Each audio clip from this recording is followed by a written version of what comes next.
Merci de m'avoir invité. Je suis très heureux d'avoir ce moment pour échanger avec vous. Ce qu'on a décidé de vous proposer avec Cédric ce matin, effectivement, c'est de partir de cette question.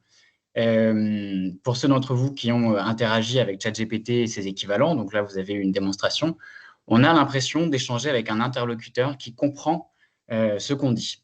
Et donc, je vais partir de l'étonnement que j'ai moi-même ressenti il y a 2 ans quand j'ai commencé à utiliser ces outils, qui était de se dire, bah, tiens, est-ce que ça comprend vraiment quand je lui parle? Comment est-ce que ça fonctionne? Et, euh, et pour ce faire, donc pour suivre un peu le fil de cette question, je vais vous proposer trois choses, trois moments. Le premier, c'est un peu un retour sur l'histoire. Alors, pas l'histoire trop en arrière, plutôt l'histoire des dernières années, de qu'est-ce qui s'est passé, comment est-ce qu'on en est arrivé là. Et cette histoire, ça va être un peu l'histoire des surprises qui ont eu lieu, parce qu'il y a eu plusieurs surprises qui se sont enchaînées et qui ont été d'abord des surprises pour les chercheurs et les ingénieurs, puis qui ont amené à la surprise que nous, on a en tant que public. Donc ça va être le premier point, un point un peu historique, qui va permettre d'éclaircir pourquoi est-ce que tout est réuni pour qu'on ait l'impression de parler à une entité intelligente, à une entité qui nous comprend. Ensuite, je vais prendre le point de vue un petit peu inverse de toutes les critiques qui se sont élevées pour dire tout ça est une illusion, tout ça est une mise en scène, on n'est pas face à une entité intelligente, c'est autre chose, c'est différent. Et donc voilà, il y a des bonnes raisons aussi de penser que c'est exagéré de décrire ça comme un interlocuteur qui me comprend quand je lui parle. Et après, dans un troisième moment, je vais essayer de rentrer dans le fonctionnement de la manière la plus simple possible. Pendant tout mon exposé, je vais essayer d'éviter les termes trop techniques. Sur les slides, vous aurez des références d'articles techniques, etc. Mais dans mon discours, je vais essayer de rester le plus simple possible pour être le plus accessible possible. Et donc, dans cette troisième partie, on va rentrer un peu dans le fonctionnement pour voir quand je pose une question à ce genre d'outil, comment est-ce que ça va manipuler des notions de manière à pouvoir me répondre comme si ça me comprenait. Et là, vous vous ferez votre propre opinion quant à savoir si on peut parler de compréhension ou pas par rapport à ce fonctionnement. Et puis, je vais essayer de parler pas trop longtemps. Je me donne pour objectif une demi-heure maximum pour qu'on ait vraiment le temps de discuter parce que c'est un sujet qui soulève toujours plein de questions et c'est un moment voilà, que j'aime beaucoup quand on peut discuter plus librement. Donc, juste avant de commencer, un avertissement, c'est un sujet sur lequel personne n'a vraiment toutes les pièces du puzzle parce que ça allait très, très vite. Ce qui s'est passé ces dernières années, voilà, c'est en une poignée d'années, on a eu des nouveaux acteurs qui sont arrivés, des nouveaux outils qui sont sortis et qui évoluent très, très vite. Il y a des milliers d'ingénieurs qui travaillent un peu par essai-erreur à faire évoluer ces outils, les ChatGPT, Gemini et compagnie, sans forcément prendre le temps de comprendre leur fonctionnement précis, de savoir pourquoi est-ce que ça fonctionne aussi bien. Donc tout ça pour dire que personne n'a toutes les pièces du puzzle, personne n'a une compréhension complète de la situation, et il y a beaucoup de confusion par rapport à la fois à leur fonctionnement et à la manière d'en parler. On va en parler par comparaison avec l'intelligence humaine, et je vais revenir sur ce point. Et cette comparaison, elle va amener en fait plus de confusion que d'éclaircissement. Donc, personne n'a toutes les pièces du puzzle, mais ce n'est pas pour autant qu'il faut démissionner de notre capacité à élucider ce qui est en train de se passer, ce qui nous arrive et comment ça fonctionne. On entend beaucoup parler de boîte noire, peut-être que vous avez entendu cette expression, pour parler des intelligences artificielles, de dire voilà, elles sont trop compliquées pour qu'on puisse les comprendre, il y a trop de paramètres, c'est des systèmes gigantesques. Et ce discours sur les boîtes noires, il peut être entendu comme une sorte d'invitation à se décourager de chercher à comprendre ce qui se passe. On peut comprendre ce qui se passe, ça va être long, ça va être laborieux, mais on peut se donner une idée de qu'est-ce qui est en train de se passer. Et je vais essayer de le faire, de vous donner aussi une intuition de comment fonctionnent ces outils. Est-ce que ça vous va comme programme? Alors, donc pour commencer, je vous ai proposé un petit point historique. Là, vous avez une frise qui part de 1940 à aujourd'hui. En gros, le projet d'intelligence artificielle est né avec l'invention des ordinateurs. Au moment où on invente les ordinateurs, c'est un moment où, en même temps, on va se poser la question de savoir est-ce que c'est pertinent de les comparer avec le cerveau humain, avec l'intelligence humaine. Et quand on va inventer l'ordinateur, la manière dont les ingénieurs vont décrire l'ordinateur, du coup, les mots qu'ils vont utiliser vont souvent être des mots qu'on utilise pour décrire l'intelligence ou le cerveau humain. Par exemple, on va parler de la mémoire de l'ordinateur. On utilise encore ce terme. Et en fait, l'histoire aurait pu être différente. Des projets de calculateurs qui étaient plus anciens, au 19e siècle, n'utilisaient pas le terme de mémoire, ils utilisaient le terme de stockage, et ils utilisaient plutôt une comparaison avec l'usine qu'avec le cerveau humain. Ça, c'est quelque chose qui s'est installé dans les années 40-50, de comparer l'ordinateur avec le cerveau humain, et dont on est héritier, mais l'histoire aurait pu être différente. Donc, les années 40-50 voient la naissance des ordinateurs, et avec cette comparaison qui est un peu dans l'air, ça va susciter la naissance de ce projet qui a été appelé intelligence artificielle, donc un peu plus tard, dans les années 55-56. Et juste un point, ce qu'il faut savoir, c'est que ce terme même d'intelligence artificielle, il a été controversé dès le départ et dès l'intérieur du champ lui-même. Lors de la conférence où est décidé que les chercheurs vont utiliser ce terme d'intelligence artificielle, donc à l'été 56, il y a une vingtaine de chercheurs qui sont présents et environ peut-être la moitié disent « nous, on n'est pas confortable avec ce terme. On trouve qu'il sonne un peu bidon, qu'il sonne un peu exagéré. » Donc à l'époque, pour être un peu plus précis, c'est des gens qui travaillent sur des… Donc les ordinateurs viennent d'être inventés et ces gens travaillent sur des programmes où les ordinateurs peuvent jouer aux échecs, faire un petit peu de traduction, faire un peu de démonstration mathématique, et ils s'interrogent plus généralement sur la capacité de rendre ces machines de plus en plus intelligentes, ou en tout cas de les faire des tâches de plus en plus complexes, ressemblant aux tâches que font les humains. Et donc il y a cette discussion, est-ce que c'est un bon terme, le terme intelligence artificielle, pour désigner ce qu'on fait, ce qu'on est en train de faire? Et donc la moitié dit, non, en fait… nous, nos systèmes, OK, ils font un peu d'échecs, un peu de mathématiques, un peu de traduction, mais c'est exagéré de parler d'intelligence artificielle. Et ce débat va rester tout du long de l'histoire du projet d'intelligence artificielle. Le nom va quand même s'installer dans les années 60-70 avec ce consensus des chercheurs qui vont dire « oui, nos machines ne sont pas intelligentes, nos machines font un peu de programmes d'échecs, un peu de maths, mais on va quand même s'appeler intelligence artificielle parce que c'est ce qu'on cherche à faire. C'est ce que les machines vont devenir. » Donc, le terme d'intelligence artificielle, il ne désigne pas les machines réelles, elle désigne l'horizon du projet. Et en fait, pendant tout le reste de l'histoire, donc pendant les 70 ans qui vont suivre, il va y avoir une ambiguïté quand même à cause de ce nom et à cause de cette intention, qui est que pour le grand public, quand les chercheurs parlent d'intelligence artificielle, on ne sait pas très bien s'ils parlent des machines actuelles qui ne sont pas encore vraiment intelligentes, si les machines qu'ils présentent sont des machines dont ils prétendent qu'elles sont intelligentes, ou s'ils parlent de quelque chose qui est plutôt de la science-fiction, ou en tout cas l'horizon de leur recherche. Et en fait, tout au long de l'histoire, il va y avoir cette ambivalence, cette ambiguïté, et aujourd'hui, on est dans un moment comme celui-là, où les chercheurs sont arrivés avec des machines dont on pourrait se demander si elles ont l'air d'être intelligentes, mais quand on leur demande, ils disent non, on pense qu'on n'y est pas encore, on pense que ce n'est pas encore vraiment d'intelligence, mais qu'on y est presque. Enfin, il y a une espèce d'ambiguïté, d'ambivalence qu'il faut garder en tête pour avoir du recul, de voir qu'en fait, cette ambiguïté, elle est là depuis le début du projet. Alors, un deuxième point sur l'histoire un peu ancienne, c'est sur cette frise. Vous avez au tout début ce qu'ils ont appelé le réseau artificiel. Vous avez en anglais l'artificial neuron. Donc, c'est une manière de programmer les ordinateurs qui est lointainement inspirée des neurones de notre cerveau. Donc, je ne vais pas rentrer dans les détails, mais disons qu'il y a une partie du fonctionnement des neurones, mais une partie seulement, qui va inspirer une manière de fabriquer les machines et qui va faire qu'on va appeler un outil informatique des réseaux de neurones, parce que ça en était inspiré, mais ça n'est pas la même chose. Et là encore, on va avoir cette espèce d'ambiguïté de tiens, ça s'appelle des réseaux de neurones, donc est-ce que c'est la même chose qu'un cerveau? Est-ce que c'est la même chose que des neurones humains? Non, ça n'est pas la même chose. Ça en est inspiré, mais ça n'est pas la même chose. Et cette manière de fabriquer les machines, donc les réseaux de neurones, vont avoir une histoire un peu houleuse. Dans les années 50-60, ils vont être assez populaires. Et en fait, à la fin des années 60, ils vont être très critiqués au sein même du champ de l'intelligence artificielle. C'est une direction qui va être abandonnée et qui va être considérée comme une impasse pendant plusieurs dizaines d'années. Et en fait, pendant les années 60, fin des années 70, années 80, un petit groupe de chercheurs va se remettre à travailler sur les réseaux de neurones, un peu dans leur coin.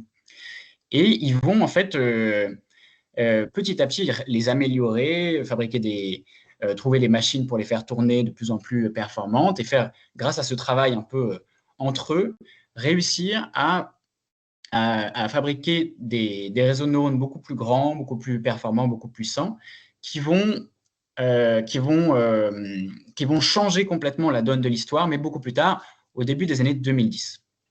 Donc voilà, juste ces repères historiques pour vous dire un peu, c'est une longue histoire. Il y a une ambivalence sur le terme d'intelligence artificielle. Il y a eu cette histoire aussi un peu chaotique de la notion de réseau de neurones, qui n'est pas la même chose que les neurones du cerveau, mais qui en est inspiré. Et j'arrive tout de suite, du coup, dans les années 2010 pour comprendre ce qui se passe aujourd'hui. En 2010, 2011, 2012, vous avez donc ce groupe de chercheurs qui sont hérités qui ont travaillé sur les réseaux de neurones un peu tout seuls dans leur coin, qui tout d'un coup arrivent à des résultats très, très, très bons. Alors, ils utilisent ces réseaux de neurones sur des choses assez spécifiques, sur de la reconnaissance d'images. C'était une des tâches qu'on a en informatique et pour lesquelles on considérait que les réseaux de neurones n'étaient pas une bonne approche. Et à cette époque, dans les années 2010, il y a toujours des concours pour comparer les différents outils informatiques pour savoir lesquels sont les meilleurs. Donc là, c'est un concours de reconnaissance d'images pendant lequel vous avez une équipe qui arrive avec des réseaux de neurones, donc qui était considérée comme une approche ringarde et inefficace, et qui va battre tout le monde à plat de couture, mais vraiment à plat de couture. Et à partir de ce moment-là, donc ça commence par la reconnaissance d'images, à partir de ce moment-là va s'opérer un basculement considérable dans le monde de l'intelligence artificielle et puis dans le monde de l'informatique plus général. C'est-à-dire que ça va commencer par la reconnaissance d'images, il va y avoir une prise de conscience du champ de la reconnaissance d'images, ils vont se dire, ah ouais, mais en fait, les réseaux de neurones, ça marche beaucoup mieux que ce qu'on croyait. Ils vont tous se mettre à utiliser les réseaux de neurones. Et puis, d'autres champs vont s'y intéresser, vont dire, bah, tiens, est-ce qu'en reconnaissance du son, ça marche aussi? Ils vont se rendre compte que ça marche très, très bien. Et puis, dans d'autres domaines un peu différents, ils vont l'utiliser également pour faire des prototypes de voitures autonomes ou pour essayer de jouer au Go. Donc, dans plein d'autres domaines, mais pas dans tous, on va tester les réseaux de neurones et se rendre compte qu'en fait, ça marche beaucoup mieux que ce qu'on imaginait.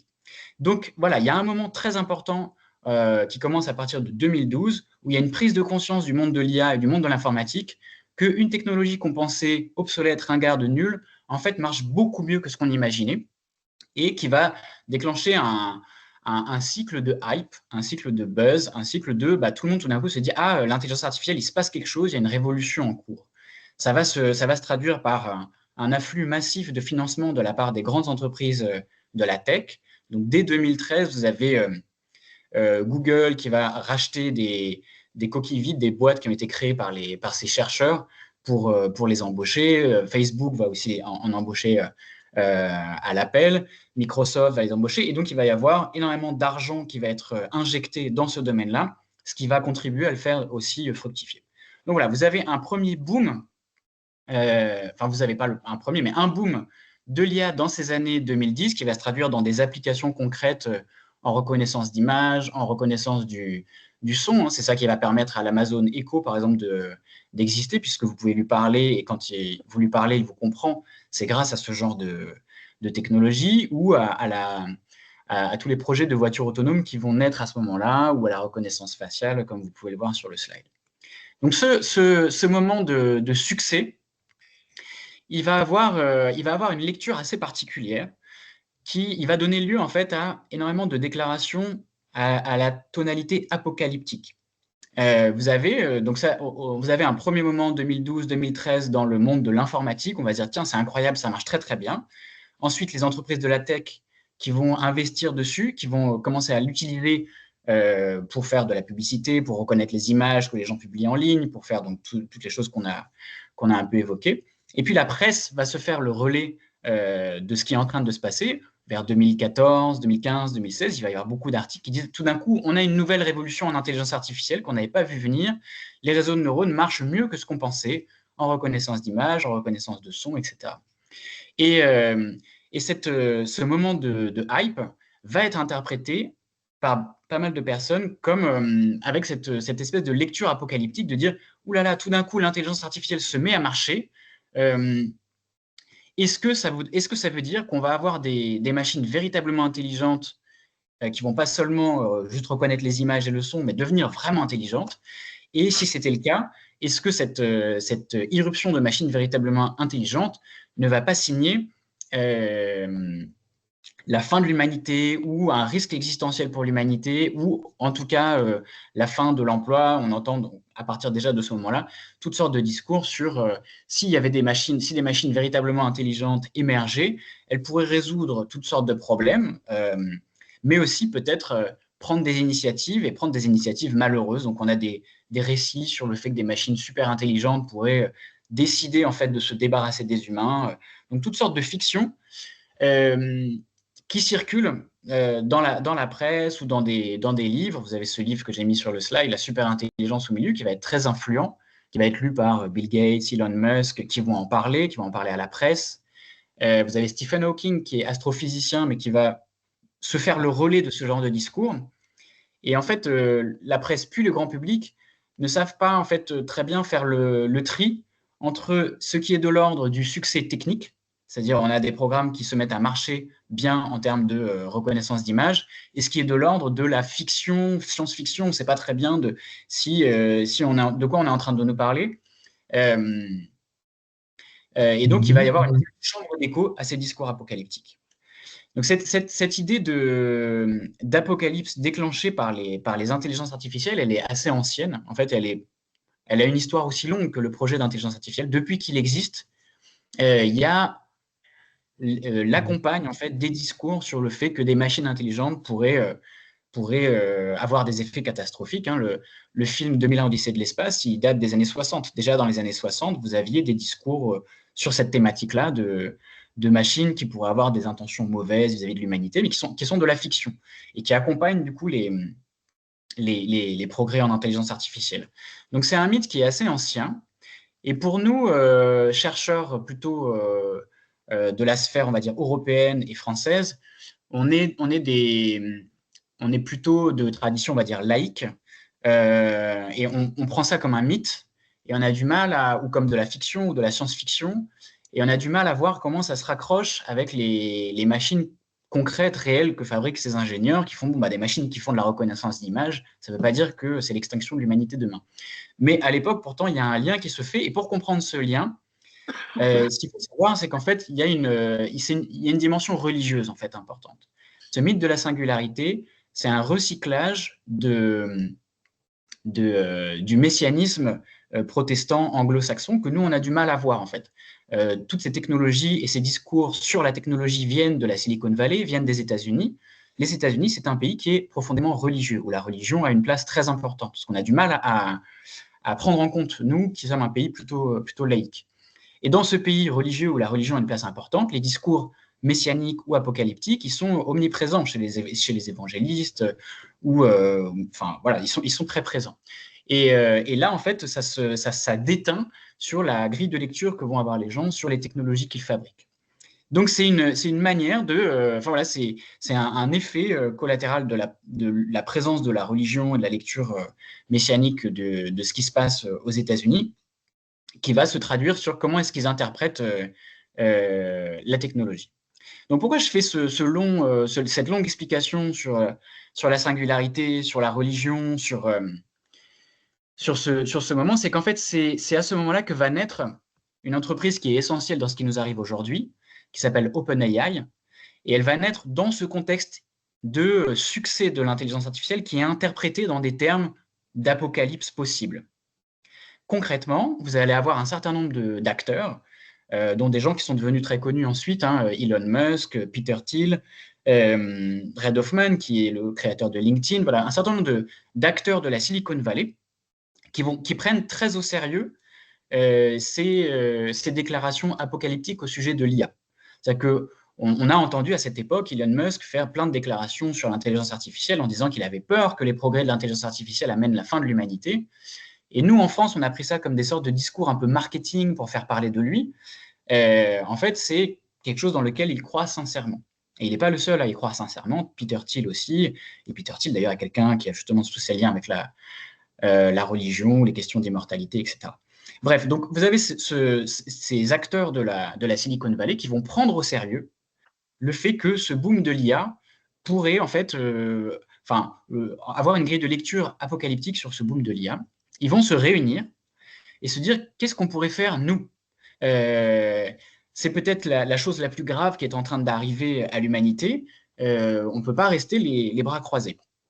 Et donc, ils vont se réunir. Donc, ça, c'est un article du New York Times que j'ai mis sur le slide qui décrit un peu comment est-ce que ces personnes se sont retrouvées autour de la même table. Donc, vous avez des entrepreneurs de la Silicon Valley très riches, grâce à PayPal. En fait, c'est des gens qui ont vendu PayPal et qui sont assez riches, Elon Musk, Peter Thiel, et qui ont fait d'autres investissements derrière qui les ont rendus très, très riches, qui vont se réunir autour de la table avec des ingénieurs, donc des gens qui ont travaillé sur l'IA et sur les réseaux de neurones et qui connaissent un peu comment ça fonctionne, et puis des gens qui sont plutôt du monde des startups, comme Sam Altman ou Greg Brockman, qui sont plutôt des personnes qui savent réunir les talents autour de projets et lever des fonds pour ça. Et en fait, ils vont se réunir autour de la table, se dire, nous, qu'est-ce qu'on peut faire pour prémunir l'humanité d'une catastrophe à cause des machines intelligentes. Et ils vont décider de créer cette organisation qui s'appelle OpenAI. Donc, pourquoi je reviens là-dessus, c'est que OpenAI, du coup, ça va être le but de cette organisation. D'abord, c'est pas une start-up, c'est censé être une association à but non lucratif au départ. Et son but, c'est de prémunir l'humanité d'une catastrophe le jour où les machines intelligentes arriveront vraiment. Sauf que, donc voilà, c'est le but de cette organisation, sauf qu'une fois qu'elle est créée, en réalité, ce qu'elle va faire, c'est un peu la même chose que les autres labos en IA de l'époque, qui sont chez Google, Microsoft, Facebook, etc.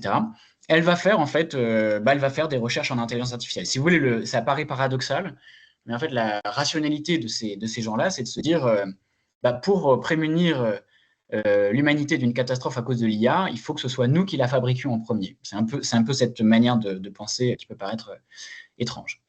Et donc voilà, la première brique, c'est celle-là, c'est la création d'OpenAI dans cette configuration, dans ce contexte idéologique-là. Il va se passer quelque chose qui va complètement changer la donne.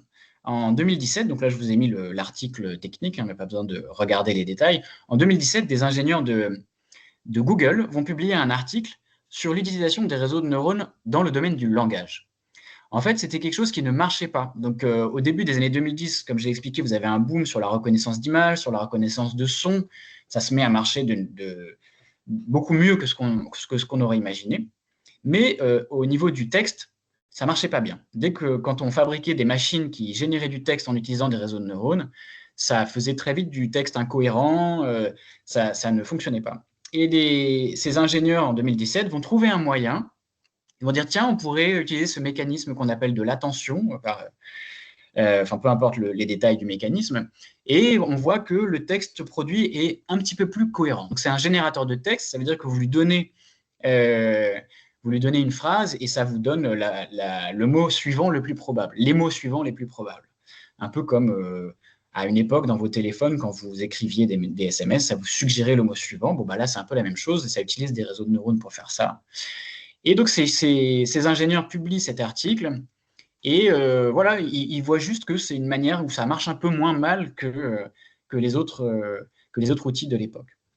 Mais ça, en fait, cette nouvelle approche va créer une surprise dans le monde des ingénieurs. Ils vont réutiliser cette manière de faire qui s'appelle les transformers, donc c'est comme ça qu'ils nomment ce type d'outils, et ils vont se rendre compte qu'en fait, plus ils investissent dans ces types d'outils, mieux ça marche. Mieux ça marche au sens où plus le texte qui est généré est cohérent. Et plus il a l'air de ressembler à du texte cohérent. Et donc, il va se créer, à partir de ce moment-là, une espèce de course entre les différents laboratoires. Ça a été publié par Google, mais Facebook va les rejoindre, d'autres laboratoires en IA, Microsoft et OpenAI. OpenAI va complètement changer d'angle et va être pris dans cette espèce de course à tiens, ça a l'air de marcher sur le langage. Le langage, c'est le truc que personne n'a réussi à craquer pour le moment. On va essayer nous aussi. Et là, ils vont se rendre compte qu'en fait, plus ils mettent d'argent dans ce type d'outils, mieux ça marche. Qu'il y a une espèce de relation linéaire entre les moyens qu'ils mettent et les performances de ces outils. Alors, de l'argent, c'est sur quoi? C'est sur qu'il y a des sortes de lois d'échelle. Donc là, je vous ai mis un article. L'argent, en fait, vous avez, donc c'est des programmes avec énormément de paramètres. Je ne vais pas rentrer dans les détails, mais disons qu'il y a beaucoup de paramètres qui sont réglés par essai-erreur sur des sortes d'exercices de texte à trous où ils apprennent du coup à générer du texte de manière de plus en plus performante, de plus en plus cohérente. Et en fait, c'est plus vous avez des programmes gigantesques et plus vous avez des exemples à leur montrer pour les entraîner, mieux ça marche. Seulement, ça demande d'aller chercher des exemples. Donc, il faut constituer des corpus d'entraînement de plus en plus considérables. Donc, ces entreprises vont aller pirater des bases de données de livres, vont aller chercher des forums entiers sur Internet, vont aspirer Wikipédia, vont aspirer tout le texte possible pour ensuite entraîner leurs modèles et vont faire des modèles de plus en plus énormes. Et avec du coup des modèles qui ont des millions et des millions et des millions, puis des milliards de paramètres qui s'ajustent par essai-erreur sur ces immenses corpus. Concrètement, ça veut dire que vous avez des supercalculateurs qui doivent tourner pendant 2 mois, 3 mois. Ça coûte plusieurs dizaines de millions d'entraîner ces modèles à cette époque, par exemple. Et donc, OpenAI va se prendre au jeu de cette course. Si vous voulez, c'est comme si vous aviez des chercheurs d'or qui avaient donné des coups de pelle à un endroit et qui se rendent compte qu'il y a un filon, et plus ils prennent une grosse pelle, plus la pelle est grosse, plus l'or qui sort est abondant. Donc là, ils vont tous chercher des bulldozers, quoi. Et ils se rendent compte qu'effectivement, plus ils creusent et plus ça marche, quoi. Donc, pour aller creuser ce filon, ce que va faire OpenAI, suite à une dispute aussi avec Elon Musk, qui ne veut plus financer pour des raisons différentes, mais ils vont changer de statut, ils vont faire un partenariat avec Microsoft donc pour avoir de la puissance de calcul et plus avoir à la payer. Et ils vont se focaliser uniquement là-dessus. À partir de là, OpenAI va devenir un labo où, d'une certaine manière, c'est comme s'ils oubliaient les intentions initiales qui étaient de surtout travailler à prémunir l'humanité d'une IA apocalyptique et juste travailler à, bah tiens, est-ce que nous, dans cette course, on pourrait être les meilleurs? Est-ce que nous, on pourrait faire des modèles de langage qui sont encore meilleurs? Donc, à l'époque, on appelle ça, oui, des modèles de langage parce que du coup, c'est des programmes qui, en fait, vous allez leur montrer ce corpus de texte gigantesque, et ils vont apprendre à modéliser le langage au sens où ensuite, ils sont capables de dire, bah, si j'ai ce bout de texte, je peux donner la probabilité que le mot suivant soit celui-là ou celui-là. Et à mesure qu'il y a cette course qui s'est mise en place, on va les appeler les grands modèles de langage. C'est-à-dire qu'ils vont devenir gigantesques. Vous voyez là, le début de cette courbe, c'était celle que je vous ai montrée tout à l'heure, et on voit qu'elle est plate, tellement ensuite, il y a une explosion exponentielle. Donc là, pour être plus clair, il y a 2 surprises en fait. Les ingénieurs vont être surpris de 2 manières. La première, c'est qu'ils vont se rendre compte qu'il suffit de mettre plus de moyens pour que ça marche mieux, comme j'ai déjà expliqué, et ça, c'était une surprise. Normalement, il faut améliorer les algorithmes, il faut changer d'approche. Là, il suffit juste de faire plus gros, mettre plus d'argent, et ça marche. Donc, c'est une première surprise. La deuxième surprise, c'est que on est face à simplement des modèles de langage, donc qui sont censés modéliser le langage pour ensuite l'imiter. Donc, c'est des générateurs de texte qui sont censés juste apprendre à produire du texte cohérent.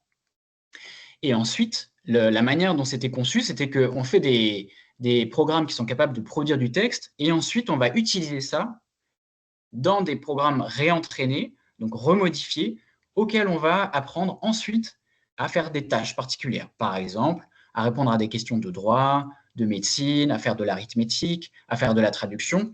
Donc, c'est pour ça qu'on parle de GPT. Le PT, c'est pré-entraîné. Donc, on a des programmes qui sont pré-entraînés à juste produire du langage, et après, on les réentraîne sur des tâches spécifiques. Et là, la deuxième surprise qui va avoir lieu, c'est que les ingénieurs vont se rendre compte que ces programmes, en fait, en apprenant à parler, entre guillemets, ont déjà appris, en fait, à réaliser certaines tâches. On peut leur demander comme ça, leur dire, tiens, bah, fais-moi de la traduction, et en fait, ça marche. C'était pas du tout prévu, c'était pas du tout, ils pensaient pas que ça allait marcher comme ça, out of the box. Ils pensaient qu'il allait ensuite falloir les entraîner sur plein d'exemples de traduction ou sur plein d'exemples de droit, de médecine, etc.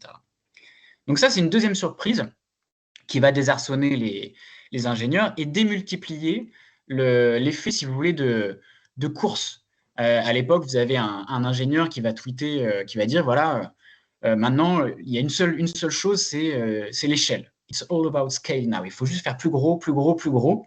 Et on va arriver à des machines véritablement intelligentes parce que là, on est sur quelque chose. Ce qui va se passer, en fait, c'est qu'il va y avoir un peu une rencontre entre trois ingrédients. Premièrement, donc, comme je vous l'ai expliqué, le contexte idéologique dans lequel sont créés ces outils, c'est un moment où on s'interroge sur est-ce que les machines vont devenir super intelligentes parce qu'il y a quelque chose qui bouge dans le champ de l'intelligence artificielle. Et ça, ce premier ingrédient va rencontrer la première surprise qui est que tout d'un coup, on a des programmes, plus on met des moyens, mieux ils marchent. Et non seulement mieux ils marchent, mais en plus, ils ont l'air d'être capables de faire des tâches sans qu'on leur explique. Et donc, il va y avoir tout un vocabulaire de l'émergence. On dit, voilà, ils ont des capacités émergentes. Il suffit seulement de les entraîner sur des corpus plus grands pour qu'ils soient déjà capables de faire de l'arithmétique ou de répondre à des questions de droit. Et donc, chez les ingénieurs, va du coup s'installer une grille de lecture de, en fait, on n'y est pas encore tout à fait, mais là, on est probablement tombé sur quelque chose qui ressemble à l'émergence de l'intelligence dans la biologie pour les humains. C'est la grille de lecture qui va s'installer et voilà, je voulais vous expliquer comment est-ce que ça a pu se mettre en place pour qu'ils interprètent de cette manière-là ce à quoi ils assistent, mais par lequel ils sont eux-mêmes surpris. Et c'est cette surprise qui va créer cette grille de lecture. Donc vous avez des gens, là c'est celui qui dirige OpenAI, Sam Altman, qui va dire, voilà, on est en train d'assister à quelque chose qui ressemble à l'émergence de l'intelligence dans la matière. Et on va avoir une espèce de fanatisme. Ils vont se dire, voilà, quels que soient les budgets, il faut dépenser tout ce qu'on peut, parce que probablement on est de manière imminente, on est sur le point de faire l'invention la plus incroyable de l'histoire de l'humanité. Donc une espèce de fanatisme.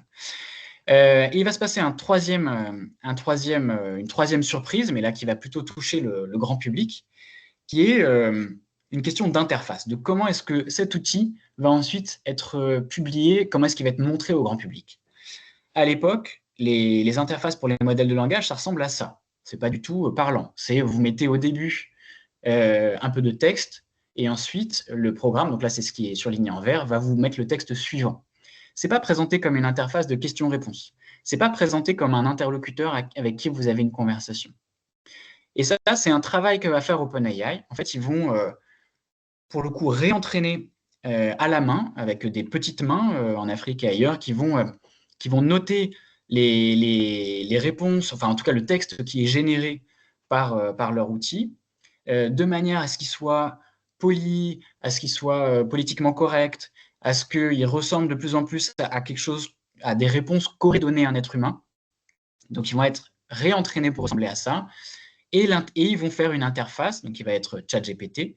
Ils vont faire une interface où on a l'impression qu'on pose des questions à l'outil. Mais à la base, l'outil, ce n'est pas un interlocuteur, ce n'est pas quelque chose auquel on pose des questions. C'est quelque chose qui juste produit le texte qui suit, le texte le plus probable quand on lui donne un début de texte. Mais cette couche supplémentaire, cette interface va créer ce qu'on a, enfin voilà, le succès extraordinaire de ChatGPT. Donc, ils vont publier ChatGPT. À l'époque, il y avait déjà, on pouvait utiliser les grands modèles de langage, hein, c'était public, mais personne n'allait le voir. Avec ChatGPT, il y a un succès mondial. En 2 mois, l'outil atteint 100 millions d'utilisateurs. C'était du jamais vu sur Internet. Et c'est grâce à cette création d'une interface qui fait croire ou qui ressemble à un interlocuteur humain. Il y a eu ce qu'on appelle un effet ELISA pour des raisons historiques. ELISA, c'était un des premiers agents conversationnels où en fait, les usagers sont allés tester le truc, ils se sont dit mais c'est incroyable, ça ressemble à, on a l'impression que je parle à quelqu'un qui me comprend.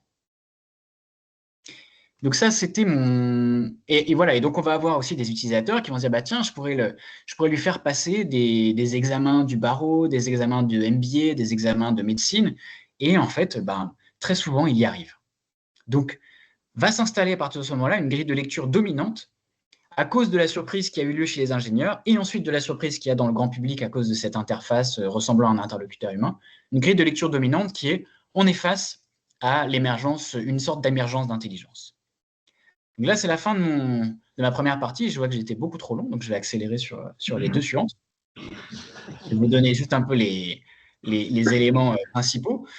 Mais voilà, normalement, là, vous avez du contexte. Vous avez l'histoire de comment est-ce qu'on en est arrivé là et pourquoi est-ce que la grille de lecture qui s'est imposée, c'est, en fait, bon Dieu, on est en train d'assister à l'émergence, la réémergence de l'intelligence qui a eu lieu dans la biologie. Là, en fait, on est en train de la reproduire dans les machines. La situation, évidemment, est plus compliquée que ça. Et pour le comprendre, on va voir un peu du côté des gens qui se sont mis à critiquer très tôt les grands modèles de langage. Dès le départ, donc dès les années, fin des années 2010 et début des années 2020, vous avez trois grandes critiques. La première, c'est de dire est-ce que c'est vraiment désirable, est-ce que c'est vraiment une bonne approche de mettre autant de moyens parce que voilà, il y a une course à l'échelle, comme je vous disais, avec des moyens colossaux, une consommation énergétique de plus en plus dingue, et on en est qu'au début.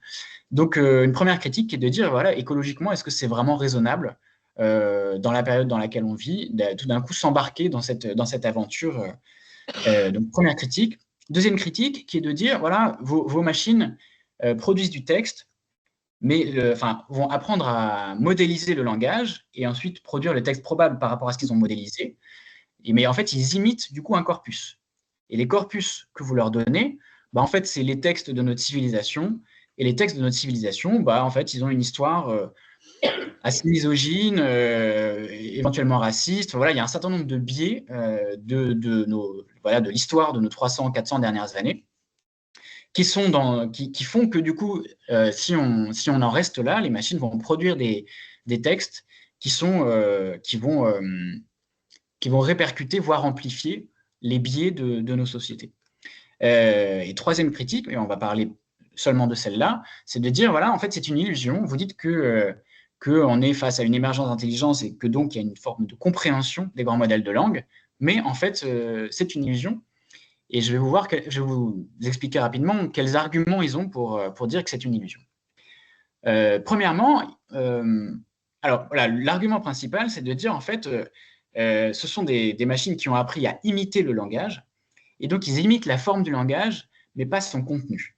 Ce sont comme des perroquets, donc la grande expression qui va rester à partir de cet article, c'est de dire que ce sont des sortes de perroquets stochastiques, perroquets au sens où ils répètent ce qu'ils ont vu dans leur corpus d'entraînement, dans la base de données. Ils ont appris à imiter le langage. Et puis, ils sont stochastiques au sens où c'est des machines un peu aléatoires. C'est le mot le plus probable qui est fourni.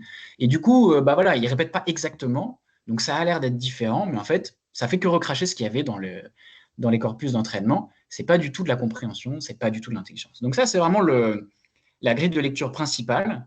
Et donc, un certain nombre de critiques et de chercheurs vont s'amuser à montrer en quoi le raisonnement, entre guillemets, des grands modèles de langage, il fait défaut. Et ça ne marche pas très bien, et du coup, ce n'est pas forcément comparable au raisonnement humain. Par exemple, c'est juste 2-3 exemples, un article va montrer qu'il y a certaines questions, si vous inversez la question, alors que la réponse était bonne au début, la réponse est fausse ensuite. Donc, par exemple, si vous lui demandez qui est la mère de Tom Cruise, il va vous dire c'est Mary Lee Pfeiffer, et qui est une bonne réponse. Par contre, si vous lui dites qui est le fils de Mary Lee Pfeiffer, il est plus capable de vous répondre Tom Cruise. Ce qui est quand même étrange. Ça montre bien que là, la bonne réponse, elle a été donnée au départ pour des raisons différentes de compréhension de la question. Si la question avait été comprise et s'il y avait eu une association des notions entre Tom Cruise et sa mère, il serait capable de répondre si on inverse la question.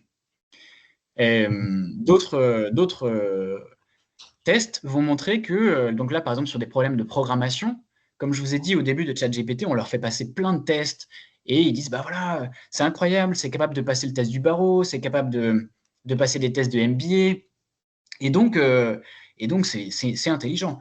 Et là, en fait, ce qui va être montré, c'est que si les questions des tests, donc là, c'est sur des tests de programmation, si les questions des tests ont été publiées avant ChatGPT, donc son entraînement, avant 2021, ça répond 10 sur 10. Par contre, sur des questions de tests qui ont été inventées après, c'est 0 sur 10. Qu'est-ce que ça veut dire? Ça veut dire qu'en fait, ça répond, c'est capable de passer des examens, non pas parce que ça comprend les questions de l'examen, mais parce que ça les a déjà vues. Comme votre système il a été entraîné sur la totalité d'Internet, en fait, il a vu en fait, toutes les questions possibles et imaginables. Et donc là, il va y avoir tout un nouveau champ de recherche qui va consister à essayer de reformuler les questions d'une manière qui n'a été jamais vue, d'essayer de trouver des tests de raisonnement formulés, ou des tests de programmation, ou des tests de ce que vous voulez, mais formulés de manière à ce que ça soit différent de ce qu'il pourrait y avoir sur Internet et qui aurait été collecté dans le corpus d'entraînement. Ce qui est assez compliqué, mais en tout cas, le point général, c'est que du coup, ce que ces gens vont montrer, c'est que ChatGPT et consorts vont vous donner des bonnes réponses, pas toujours, mais en tout cas peuvent vous donner des bonnes réponses pour de mauvaises raisons. Ces mauvaises raisons, c'est premièrement, soit parce qu'il y a eu contamination de données, ça veut dire que la question était déjà dans son corpus d'entraînement, il l'a déjà vue, donc si vous répondez, c'est parce que c'est par mémorisation et c'est pas par raisonnement. La deuxième, c'est par approximation. Alors là, c'est un peu plus compliqué, c'est de dire en fait, il n'y a pas exactement la même question et la même réponse dans son corpus d'entraînement, mais par ressemblance, il est capable de donner une réponse qui a l'air d'être la bonne. Et ça, on ne sait pas exactement comment ça marche en interne, mais on est capable de le montrer expérimentalement. Il suffit de reformuler les questions de manière de plus en plus hétérogène, de plus en plus bizarre, de plus en plus différent. Et on voit qu'à mesure qu'on reformule les questions, les performances, les réponses sont de moins en moins bonnes. Et que du coup, la capacité à répondre correctement dépend plus de la forme de la question que de son contenu, de la manière dont elle est présentée, que des notions et du raisonnement intrinsèque. Et la troisième raison, c'est ce qu'on appelle le shortcut learning, c'est qu'en fait, ces algorithmes qui sont entraînés par essai-erreur, parfois sont capables de trouver des raccourcis pour donner les bonnes réponses. Et donc ça, par exemple, en reconnaissance d'image, il y a des cas très célèbres. Je vais vous en montrer un sur le slide. À droite, vous aviez un algorithme qui était capable de reconnaître les pneumonies, donc d'analyser des radios de poumons. Et une fois qu'on l'a déployé dans les hôpitaux, on s'est rendu compte que ça ne marchait plus du tout. Et en fait, on a élucidé le problème en voyant que dans la base de données d'entraînement, toutes les radios de poumons où il y avait une pneumonie, il y avait marqué urgent en haut à droite. Et en fait, le programme avait appris à reconnaître qu'il y avait urgent marqué en haut à droite. Et du coup, il avait bon dans tous les cas. Mais en fait, il ne regardait pas du tout ce qui se passait au niveau des poumons. Donc ça, c'est ce qu'on appelle un shortcut learning ou un raccourci. C'est que le programme vous répond la bonne réponse, mais pour des mauvaises raisons. Donc voilà, pour ces différentes raisons, il y a ce qu'on appelle un effet Clever Hans. C'est un cheval qui s'appelle Hans, qui à la fin du 19e était censé avoir appris à compter. Il était emmené dans les foires et on lui posait des problèmes d'arithmétique et il tapait avec ses sabots et il disait 1, 2, 3, 4. Voilà, on lui donnait une addition, une multiplication et il répondait, il donnait les bonnes réponses. Et on s'est rendu compte qu'en fait, il donnait les bonnes réponses, non pas parce qu'il avait appris à compter, mais parce qu'il était très très bon, comme les chevaux le sont, à percevoir l'atmosphère et les attentes de son auditoire. Et donc, en fait, il arrivait à taper le bon nombre de coups de sabot, mais pas du tout parce qu'il savait compter. Donc ça, en informatique, en intelligence artificielle, on appelle ça un effet Clever Hans. Et là, probablement, il y a un effet Clever Hans au niveau des grands modèles. C'est-à-dire que ça répond, mais probablement pour de mauvaises raisons. Donc voilà, là, j'ai fait un peu plus rapidement ma deuxième partie. Et vous avez du coup, d'un côté, ceux qui pensent qu'on est face à des machines intelligentes, et vous avez un peu l'historique pour comprendre pourquoi est-ce qu'ils ont été amenés à avoir cette grille de lecture. Ensuite, il y a un certain nombre d'indices qui montrent que, en fait, ce n'est pas vraiment la même chose que notre intelligence, et c'est sans doute exagéré de parler de raisonnement ou d'intelligence ou de compréhension. Et mon point final, que je vais essayer de faire assez rapidement aussi, c'est que les deux ont tort. La réalité est plus compliquée. Il y a en fait quand même une forme de compréhension. Alors le mot est un peu grand, mais en tout cas, il y a une forme d'encodage des notions et d'articulation entre les notions qui se fait quand même dans ces grands modèles et qui leur permet de répondre pour de bonnes raisons. Par certains moments, quand on leur pose les questions, ça leur permet de répondre pour de bonnes raisons que je vais vous expliquer maintenant. Pour ce faire, je vais vous présenter une notion qu'on appelle la notion d'espace latent. C'est pour vous faire comprendre comment est-ce que ces grands modèles encodent des notions. Comment est-ce qu'ils vont encoder des notions et les relations entre les notions. Et pour faire ça, donc j'espère que je ne vais pas vous perdre, je vais faire ça en quelques minutes. Je vais partir d'un programme. On va imaginer un programme dont le rôle, c'est de traiter des images. Et donc là, vous avez... donc ces programmes sont entraînés sur des grandes bases de données d'exemples. Et là, imaginons que ce programme, on veut qu'il distingue les chats et les chiens, et donc on va lui donner des exemples de chats et des exemples de chiens. L'entraînement du programme, donc quand il va consulter tous ces exemples et apprendre par essai-erreur à les qualifier, en fait, c'est comme si, en interne, il apprenait par essai-erreur à régler un très grand nombre de paramètres, et que ce réglage de paramètres, ça correspondait à apprendre à classer ces images. Et donc à apprendre à trouver des caractéristiques différenciantes entre les images. Qu'est-ce qui les différencie? Et donc là, par exemple, il va détecter que elles n'ont pas la même taille. Et il va probablement les classer en fonction de leur taille. Donc là, c'est pour qu'on le voit visuellement, c'est comme s'il apprenait à les classer en fonction de la taille. Et là, vous avez un classement en une dimension des objets de la base de données en fonction de leur taille. Mais il pourrait déceler également la caractéristique de la couleur. Et là, du coup, c'est comme s'il les classait du coup par rapport à la taille et par rapport à la couleur.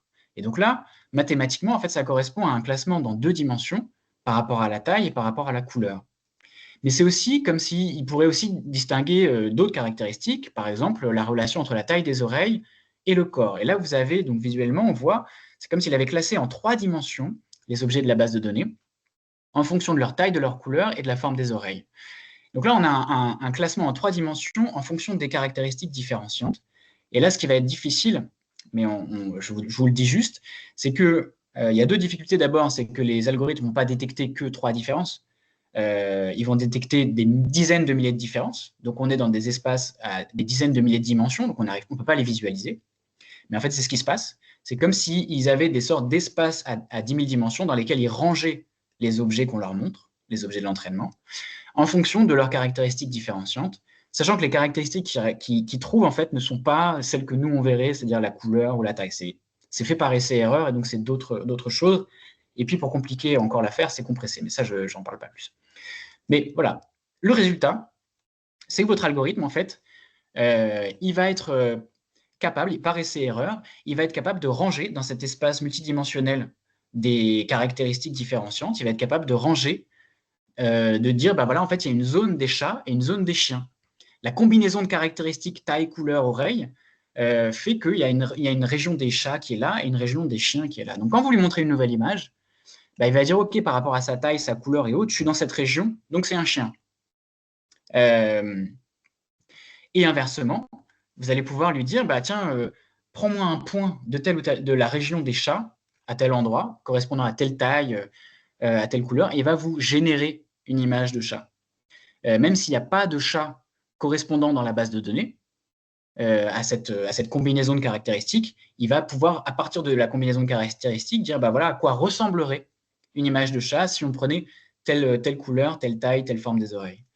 Et donc, vous allez pouvoir aussi faire ce qu'on appelle de l'interpolation, c'est-à-dire aller entre les deux zones, à un endroit où il n'y a eu aucun exemple qui lui a été montré, mais où il va pouvoir vous dire, tiens, à quoi ça ressemblerait une image qui serait à mi-chemin entre les chats et les chiens.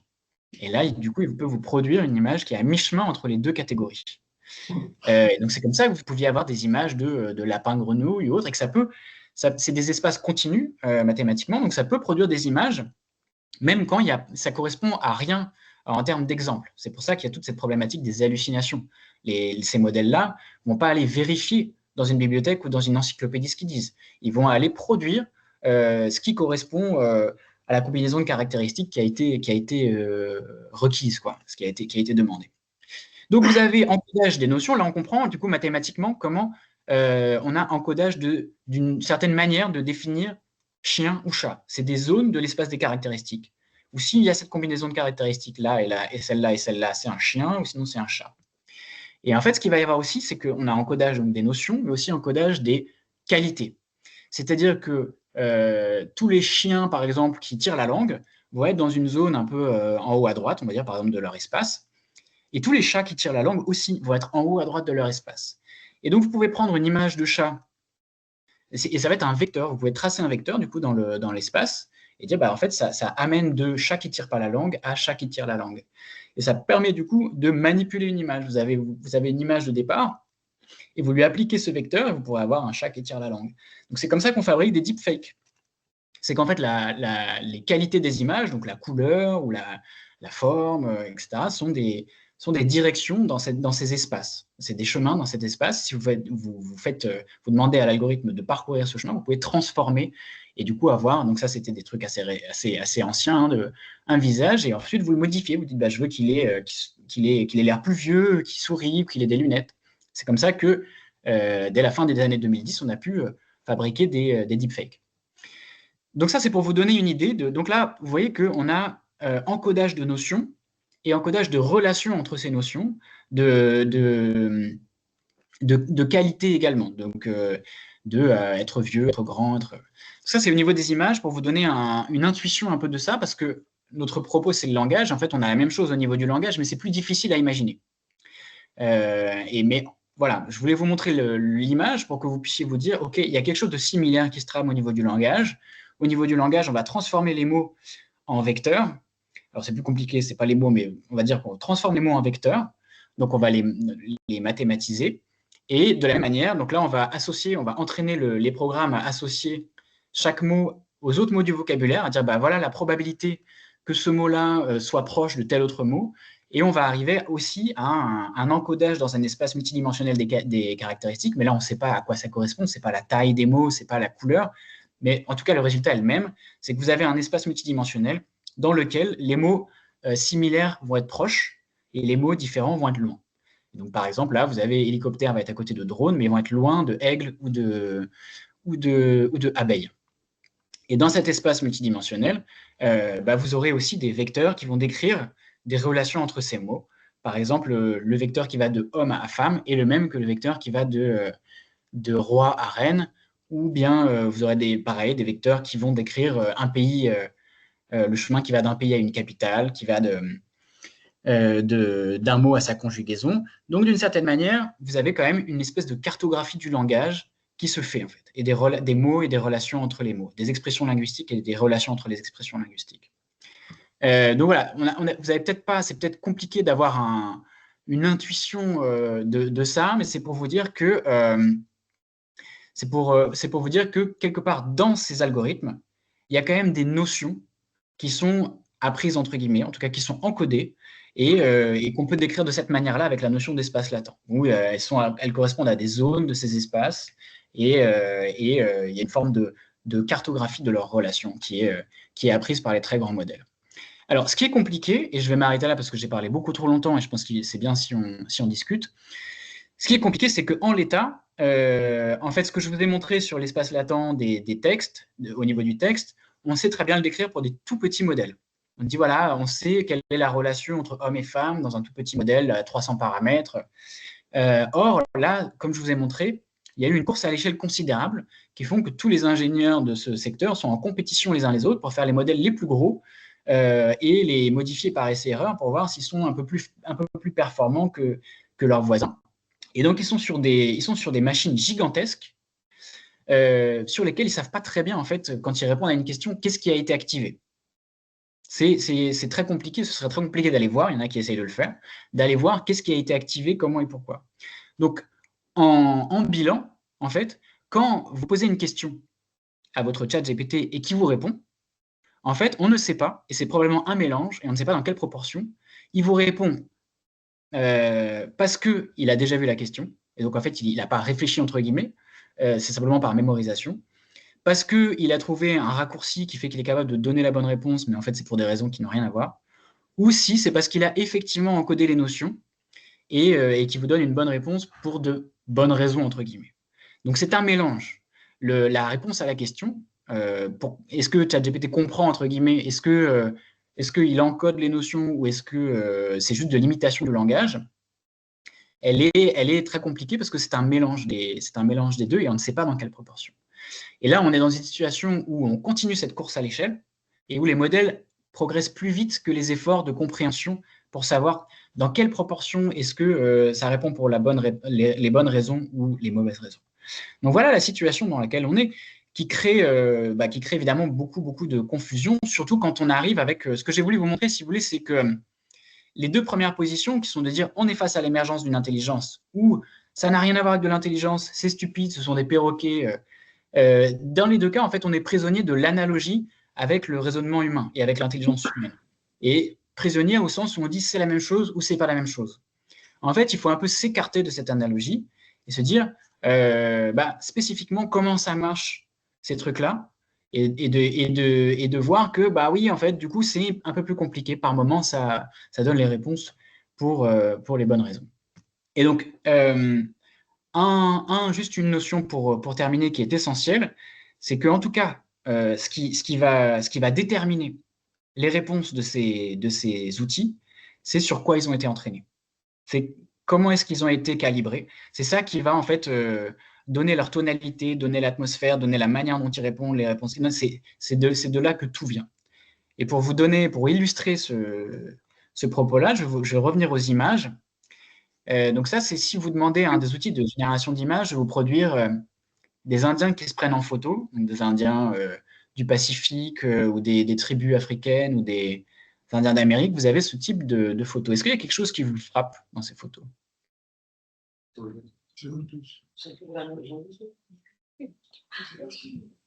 Ils ont tous un sourire américain. Voilà à quoi ressemblerait plutôt une image d'Indiens se prenant en photo. C'est une remarque d'une blogueuse russe qui dit, moi, quand je vois les images générées par ces outils, je suis frappé par à quel point c'est des sourires d'Américains avec des dents blanches. Et la blogueuse russe dit, nous, en Russie, on ne sourit pas comme ça. Quand on se prend en photo ou quand on est dans le métro, c'est étrange. Les gens qui sourient comme ça, on les prend pour des Américains, des gringos.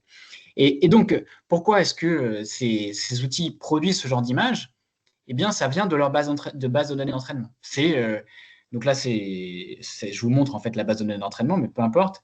C'est en fait, comme ça a récupéré toutes les images qui étaient sur Internet pour entraîner les modèles. En fait, la majorité des images qui ont été prises, c'est des images qui viennent du monde anglo-saxon et de ses dépendances. Et du coup, l'image du monde qui est reflétée, c'est celle du monde anglo-saxon. Donc, quand on en vient du coup au texte, ça pose des problèmes encore un peu plus délicats de savoir sur quoi est-ce que ça a été entraîné et quelle image du monde ça reflète. Donc, vous avez des débats, par exemple, entre Elon Musk qui trouve que ChatGPT est trop woke et veut que Grok reflète une idéologie un peu plus conservatrice, ou le Parti socialiste chinois qui veut des grands modèles de langage qui s'expriment de manière beaucoup plus, toujours conforme à la doctrine du Parti socialiste. Alors, je suis désolé parce que j'ai été très très long. Je vois que j'ai complètement débordé. Là, il est 11h15. Je ne sais pas si on a quand même du temps pour les questions. Moi, je vais m'arrêter là en tout cas. C'est une bonne remarque, effectivement. C'était une expression dans les années 90, au moment de l'apparition de Google, de dire si un produit est gratuit, c'est que c'est vous le produit. Et que vous êtes vendu en fait pour des publicitaires, etc. Là, en l'occurrence, c'est payant. C'est-à-dire que en fait, il y a une possibilité d'utilisation gratuite, mais il y a des comptes payants qui sont ça marche bien. OpenAI, ChatGPT, il y a beaucoup d'utilisateurs payants, que ce soit des individus ou bien des entreprises.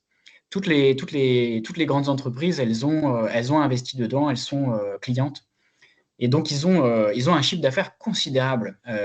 OpenAI, en fait, ils gagnent beaucoup d'argent. Ils gagnent pas d'argent. Ils collectent énormément d'argent, mais ils en perdent encore plus parce que ils sont dans une surenchère à l'investissement. Donc, il y a un chiffre d'affaires. Il y a un chiffre d'affaires par rapport à votre question. Après, les intérêts, il faut les ramener là encore, et je pense que c'est très important dans la grille de lecture pour comprendre ce qui se passe et ce qui va se passer, c'est que les intérêts en fait de ces personnes-là sont toujours un peu ambigus entre est-ce qu'il s'agit de faire un succès commercial ou est-ce qu'il s'agit d'une entreprise idéologique de créer des machines vraiment intelligentes dans un contexte on pense que ça va sauver l'humanité. Et ça, en fait, encore une fois, c'est quelque chose qui est difficile à comprendre pour nous. Donc, Mistral, par exemple, les ingénieurs qui font Mistral ne sont pas du tout dans cette grille de lecture-là. Par contre, si vous regardez Sam Altman, en fait, c'est quelqu'un qui est déjà richissime par ses investissements précédents et dont l'intérêt dans OpenAI n'est pas forcément de devenir encore plus riche. Alors, bien sûr, il ne veut pas se ruiner ou autre, et il est en train de déverrouiller pour que ça puisse devenir une entreprise à but lucratif, etc. Mais je pense que quand il parle, enfin, quand il a des déclarations fanatiques sur le fait d'arriver le premier à faire des machines super intelligentes, il faut les prendre, à mon avis, assez au sérieux. C'est pas que des déclarations marketing. Et du coup, dans cette optique-là, et il l'a dit d'ailleurs, il l'a déclaré à plusieurs reprises, s'il faut cramer des centaines de milliards, il s'en fiche. Si on les lui donne, il les cramera. Et si c'est pas rentable, c'est pas grave. Pour lui, c'est une invention qui en vaut la peine. Donc voilà, il y a l'intérêt financier, il est pas, il y a quand même des clients. Et puis, il faut regarder aussi un peu l'intérêt idéologique, entre guillemets. Aujourd'hui. Absolument. En fait, c'est très possible. Il y a des signes d'un effondrement possible du marché, au sens où il y a des discours sur le fait que ça pourrait être une bulle. En fait, il y a des acteurs gigantesques qui s'achètent les uns les autres. Nvidia investit dans OpenAI, qui achète des puces Nvidia. Donc, il y a des espèces de trucs circulaires entre Microsoft, OpenAI et Nvidia. Il y a peut-être 10 acteurs qui, en fait, il y a des sommes incroyables qui circulent, mais entre très peu de personnes et qui sont en fait recroisées. Et avec derrière, donc il y a un chiffre d'affaires, on le mentionnait tout à l'heure, mais qui est finalement faible par rapport aux investissements dingues qu'il peut y avoir dedans. Donc il peut y avoir un effondrement, il peut y avoir un stop des progrès d'abord parce qu'il n'y a plus de données d'entraînement, il y a ce qu'on appelle le mur des données. Ils ont utilisé tout ce qu'il était possible de collecter en termes de texte, et donc ils ne savent plus très bien comment prendre plus de texte pour pouvoir améliorer les performances de leur modèle. Il y a un mur un peu, oui, écologique, énergétique. Là, ils sont en train de racheter des centrales nucléaires, mais ce n'est pas demain qu'ils vont les remettre en service. Donc, ils empilent des générateurs au diesel à côté de leur data center pour les faire tourner, etc. Mais bon, on est un peu dans. Ça peut être vu comme un peu délirant. Donc, il y a un mur un peu énergétique. Et puis, ça dépend un peu d'autres choses. C'est-à-dire voilà, on a vu que la querelle entre la Chine et les États-Unis a fait que ça a failli mettre l'industrie automobile européenne à l'arrêt à cause d'un petit acteur qui s'appelle Nexperia. Il y a dans la chaîne qui va des matériaux qui sont extraits, puis raffinés, puis ensuite assemblés, puis ensuite les puces, etc. Il y a en fait, il peut y avoir des blocages géopolitiques qui font qu'après, derrière, si vous ne pouvez plus vous fournir en puces ou en processeurs, bah, votre truc ne peut pas marcher. Donc, par exemple, dans le cas d'une invasion chinoise à Taïwan, enfin, voilà, c'est complètement spéculatif, mais on pourrait imaginer quelque chose qui, par ricochet, vienne un peu, faire tomber cette hype. Après, deux choses. Si la hype retombait, et même si les acteurs s'effondraient, et qu'on arrivait à un autre âge sombre, donc effectivement, c'est le troisième âge d'or. À chaque âge d'or, on a eu les mêmes déclarations sur l'imminence de machines intelligentes, sur le remplacement de tous les métiers, sur voilà, la fin du travail, etc. On a entendu les mêmes choses. Dans les années 50, c'était pareil, les années 80, c'était pareil, et là, à nouveau. Et donc, ça pourrait s'arrêter. Seulement, ce qui a été fabriqué, ce qui a été inventé, va rester. C'est-à-dire qu'aujourd'hui, si on utilise des GPS, bah, c'est grâce à l'âge d'or des années 60. C'est parce que à ces moments-là ont été fabriqués des outils qui, à l'époque, étaient appelés comme de l'IA et nourrissaient cette hype, mais en fait, derrière, sont venus rejoindre la boîte à outils de l'informatique ordinaire. Donc, si aujourd'hui, ça s'effondrait, on continuerait quand même à utiliser des grands modèles de langage, peut-être plus sobres, peut-être des modèles, bah oui, les modèles français ou d'autres trucs, mais je pense que c'est quand même parti pour rester. Et en fait, peut-être que ce qui va se passer, que la hype s'effondre ou non, que la bulle explose ou non, ce qui va se passer, assez probablement, c'est qu'en fait, on va s'habituer à ces outils, aux grands modèles de langage, et on ne va plus appeler ça de l'intelligence artificielle parce qu'on va s'y habituer et du coup, on va mettre de côté cette idée que ça pourrait être potentiellement ce qui va déclencher l'émergence de machines véritablement intelligentes.